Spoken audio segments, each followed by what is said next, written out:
सुरक्षेच्या संदर्भामध्ये शक्ती कायदा आपण बनवला होता, परंतु राष्ट्रपतींनी तो सहीशिवाय परत पाठवला अशी एक माहिती समोर आली आहे. काय नेमकं तथ्य आहे? असं नाहीये.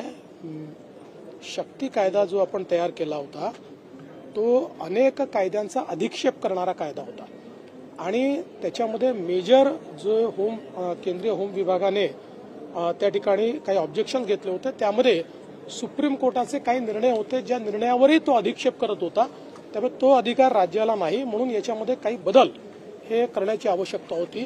तथापि त्याच्यातले काही बदल करायच्या आधी केंद्र सरकारने नवीन कायदे तयार केले आणि आपण शक्ती कायद्यामध्ये ज्या गोष्टी टाकल्या होत्या त्यातल्या बहुतांश गोष्टी या केंद्राच्या नवीन संहितेमध्ये त्या ठिकाणी कव्हर झालेल्या आहेत.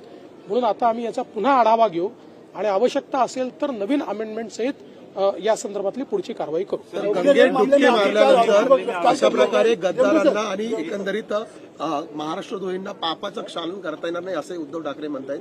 आणि दुसरी महत्वाची गोष्ट म्हणजे साहित्य संमेलनातला दाखला दिलाय त्यांनी. बटेंगे तो कटेंगे म्हणणाऱ्यांसमोर शमीमा अख्तरांनी ज्या प्रकारे मराठी भाषा गीत गायलेलं आहे, त्यांना आता तुम्ही काय उत्तर द्याल?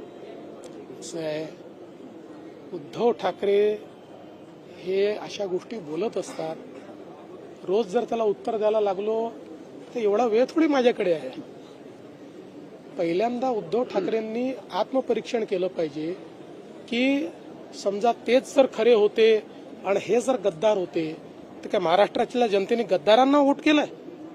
हा तर महाराष्ट्रातल्या जनतेचा अपमान आहे. महाराष्ट्रातल्या जनतेने ज्यांना निवडून दिलं आणि शिवसेना म्हणून ज्यांच्यावर शिक्कामोर्तब केला त्याला तुम्ही गद्दार म्हणताय. मला वाटतं तुम्ही आरसा बघितला पाहिजे असं माझं मत.